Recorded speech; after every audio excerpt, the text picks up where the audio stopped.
There is one more paradigm that I want to address before we go. And it's a paradigm that's at the heart of who we are as God's people and what this night is all about.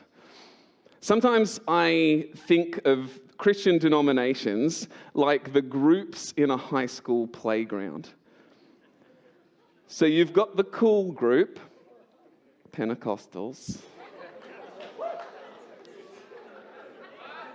And now you're all like, oh, where's he going with this? You've got the studious, responsible Anglicans. Yep, you got it. Reformed is in there too. You've got the fourth and fifth generation old boy alumni, Catholics and Orthodox. Then you got the students that no one really notices very much, but they seem nice. Baptists, Salvos, Prezzies. I belong to that group, okay? I'm fine being seems nice. And then there's that mysterious group where no one's really sure what they're about. Non-denominationals. Checks out? Now, technically speaking, denominations exist because of theological differences. So at some point in history, there was a disagreement, the new denomination started. But over time, what happens is that they tend to attract people of similar personalities, preferences, even social situations.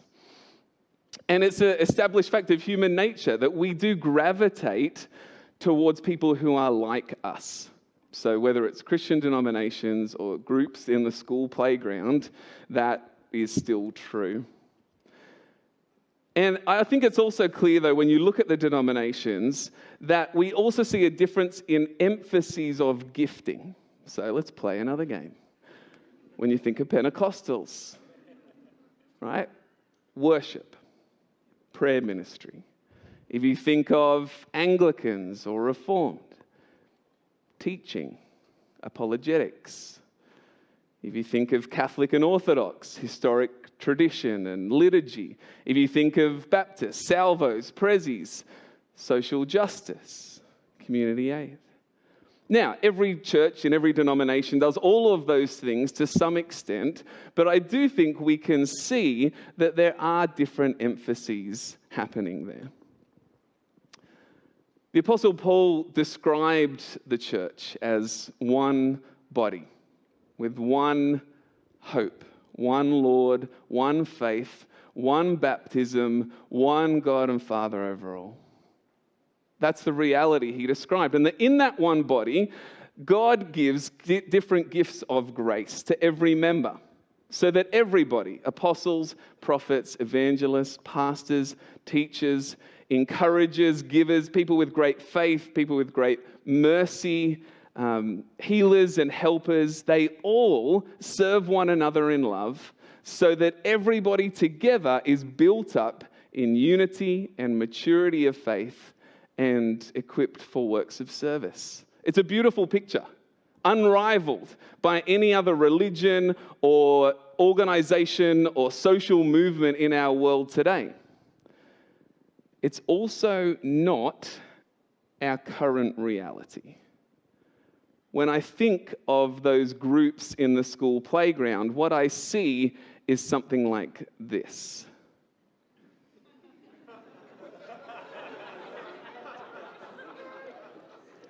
Again, if you're making your own connections there, that's on you, all right? But when God looks at his church, I think he sees something more like this.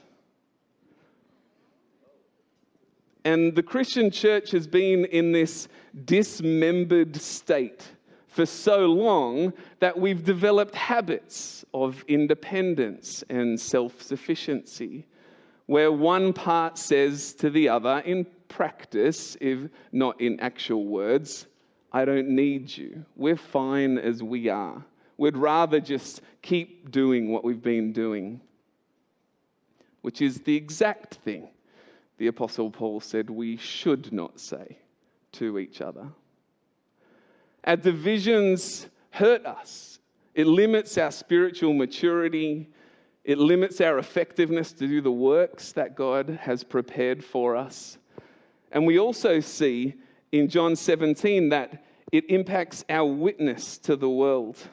I find it so interesting that the longest prayer of Jesus that we have recorded in the Bible about us is this. I pray also for those who will believe in me through their message, that all of them may be one, Father, just as you are in me and I am in you. May they also be in us, so that the world may believe that you have sent me. I've given them the glory that you gave me, that they may be one as we are one, I in them and you in me, so that they may be brought to complete unity. Then the world will know that you sent me and have loved them, even as you have loved me. It's a prayer that echoes almost hauntingly throughout the history of the church, and especially today. When will the world know that God sent Jesus and that he loves us as he loves his Son? When we are one in God and in each other. Our unity, especially in a divided and broken world, is our testimony to the reality of the gospel. In entrepreneurial terms, we might say it's the proof of concept. It's one thing to preach the gospel with words, but God tells us that the proof of the gospel comes in the lived, united, loving fellowship of God's people. Now, you guys probably don't know this because most of you weren't born yet. But in the lead up to the year 2000, there was an explosion of apocalyptic disaster movies. Yes. Dan knows. Twister, Independence Day, Dante's Peak, Armageddon, The Perfect Storm. There was something about the year 2000 that just made everyone think that something terrible was about to happen. The computers were all going to break on New Year's Day. Or the earth was going to be destroyed in some crazy way. Now, it turns out it didn't happen. We're all still here. But in the years that followed, we did experience something of a disaster for Christianity and for young adults. And it comes in four kind of big movements. The first is that from 2001 to 2021, the number of people identifying as Christians in Australia went from 68% to 44%. Also in that period of time, there were all kinds of massive issues going on in the church. Leadership failures, institutional failures, new theological disagreements, lower engagement and giving, lower volunteering. We also saw that these issues weren't just restricted to the church. In society itself, there was a fragmentation and a disconnection that was happening. Institutions are trusted less. People are leaving their homes less. The economic divides are getting bigger and bigger. And then the fourth one is you guys, young adults.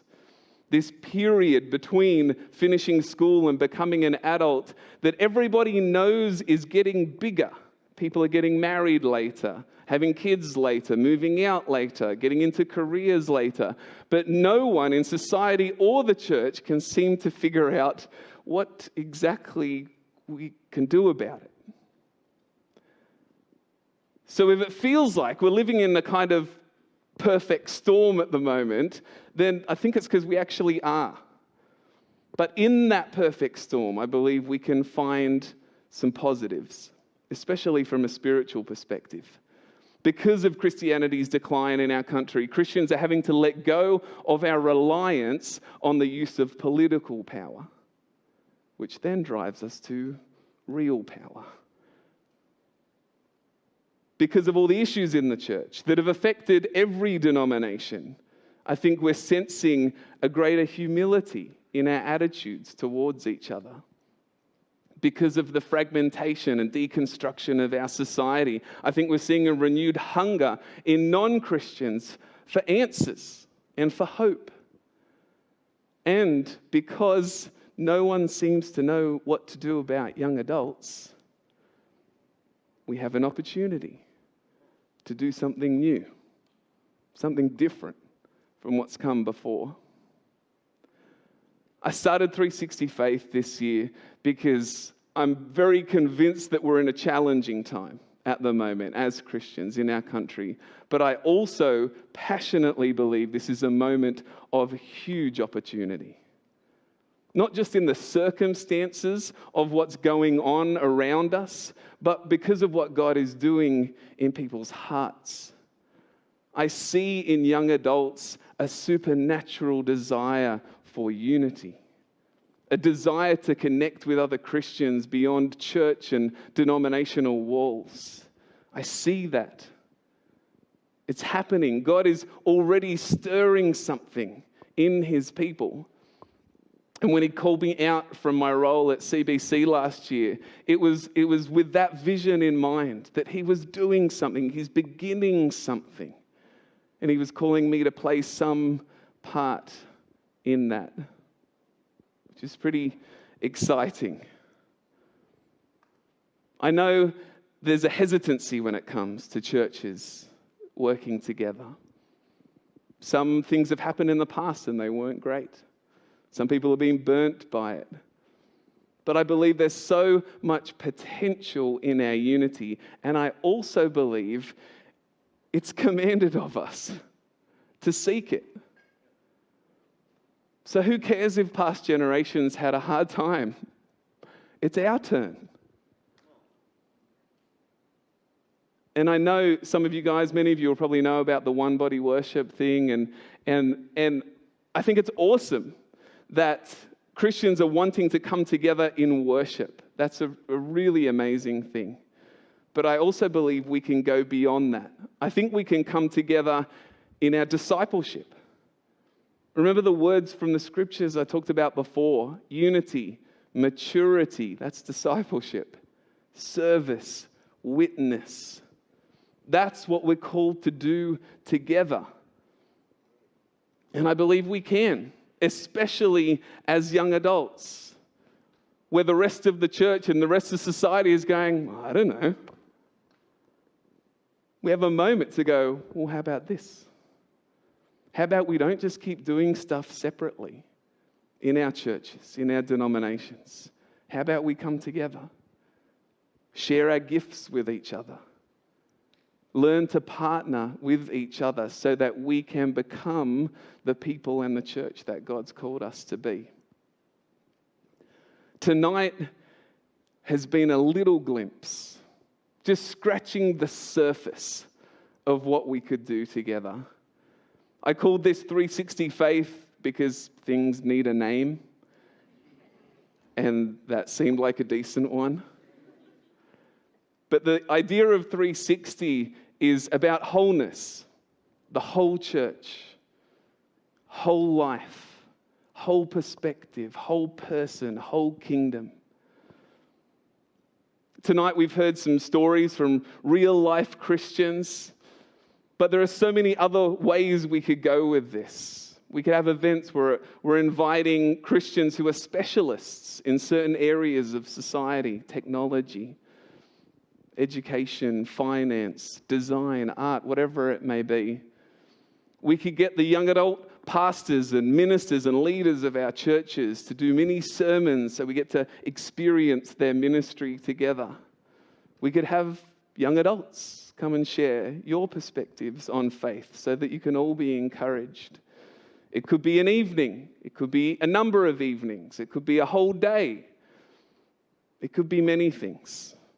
But I hope tonight you've had a little sense of the potential of what we might be able to do together. I also have a dream, because I'm a musical theatre tragic, that what we might be able to do together with our creatives who don't necessarily have an outlet for all their gifts in our Sunday services. But we might be able to come together and just put on a night of creative and performing arts, a variety show along a spiritual theme. We already have our first performer who's ready to go. And I'm not talking about the kind of thing that might have happened in the past. I'm talking about stand-up comedy. I'm talking about dance and drama and art and music and kind of the stuff you've had a little taste of tonight. Imagine what we could do together.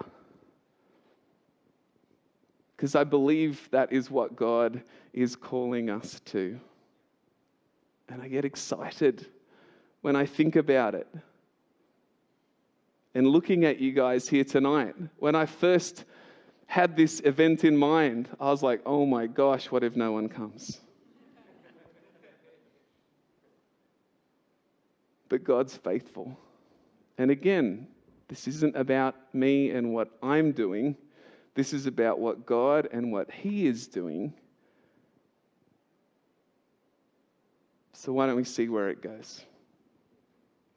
In the weeks ahead, what I'm going to do is I'm going to get in touch with the young adult pastors, ministers, coordinators, leaders in the churches in our area, because it's really important to me that everything goes through God's appointed shepherds in the local churches. I never want to do anything that in any way detracts from what is happening in the local church. That will always be the primary place for discipleship and worship and witness and service and fellowship. That is so important to me. And unity happens in relationships. It doesn't happen by just going off and doing something.